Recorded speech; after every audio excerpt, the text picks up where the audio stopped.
धनबाद के सबसे बड़े सरकारी अस्पताल एसएनएमसीएच पर अब जिला प्रशासन कड़ी निगरानी रखेगा। जो सुविधा लोकल स्तर पर दी जा सकती थी, उसके लिए अधीक्षक को तत्काल कार्रवाई करने को कहा गया है। सफाई व्यवस्था को लेकर भी लगातार शिकायतें मिल रही थी। सफाई का काम आउटसोर्स कंपनी कर रही है। मंगलवार को डीसी के निरीक्षण के क्रम में जितने सफाई कर्मी ऑन रोल दिखाए गए, उतने पाए नहीं गए। ये अलग बात है कि आउटसोर्स कंपनी को 15 दिनों का मौका दिया गया। अगर 15 दिनों में स्थिति नहीं सुधरती है तो आउटसोर्स कंपनी के खिलाफ कार्रवाई की जा सकती है। डीसी ने अस्पताल के लगभग सभी वार्डों का निरीक्षण किया।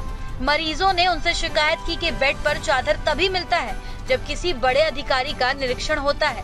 डीसी ने इस बात को गंभीरता से लिया और कहा कि ये गलत बात है, ऐसा नहीं होना चाहिए। उन्होंने कहा कि जिला प्रशासन की टीम अब लगातार अस्पताल का निरीक्षण करेगी।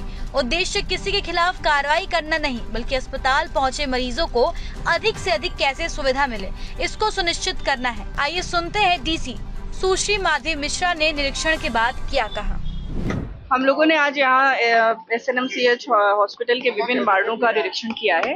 बहुत सारी कमियां पाई गई हैं, जिसको दूर करने के लिए हमने सुपरिटेंडेंट और संबंधित विभागाध्यक्ष से बात करी है। कुछ जो कमियां हैं वो आधारभूत संरचना संबंधित है और कुछ कमियां वो मैन पावर रिलेटेड है।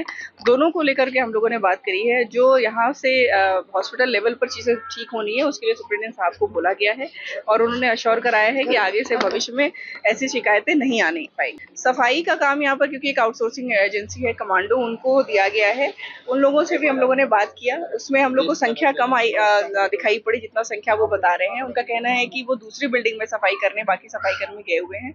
आगे आने वाले समय में हम एक वरीय पदाधिकारी को यहाँ पर सफाई के विशेष निरीक्षण के लिए अपॉइंट कर रहे हैं और अगर अगले आगे 1 हफ्ते 15 दिन में भी यही लचर व्यवस्था दिखाई पड़ेगी तो हम लोग आउटसोर्सिंग कंपनी के खिलाफ कार्रवाई के लिए इस बिंदु को लेकर के भी हमने अभी अधीक्षक महोदय से बात करी है। उनके द्वारा ये अश्योर किया गया है कि पहली चीज स्ट्रेचर की उपलब्धता सुनिश्चित करने के लिए ये लोग नया टेंडर फ्लोट किए हुए हैं, उसको जितना जल्दी डिस्पोज करने के लोग प्रयास कर रहे हैं।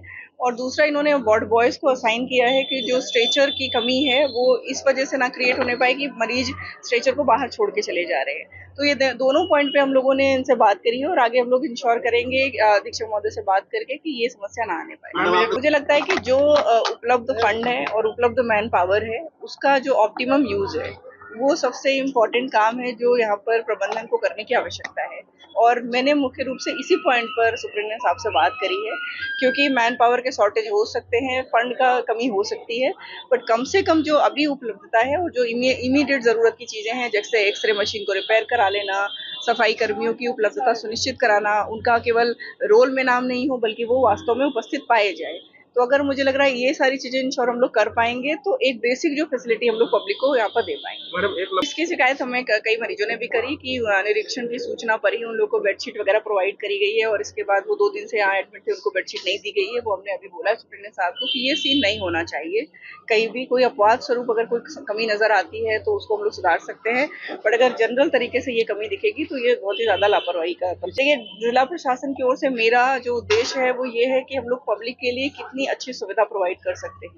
तो शो कॉज से पहले मेरा जो फोकस है वो ये कि हम चीजों को ठीक कर सकें। तो अभी पूरा फोकस इसी चीज पर है। हम लोग लगातार निरीक्षण अभी हमारे जिला प्रशासन की टीम से यहाँ पर होता रहेगा और उद्देश्य यही है कि किसी को कार्रवाई करने के बजाय जो पब्लिक यहाँ पर आती है उसको अच्छी सुविधा दे पाना।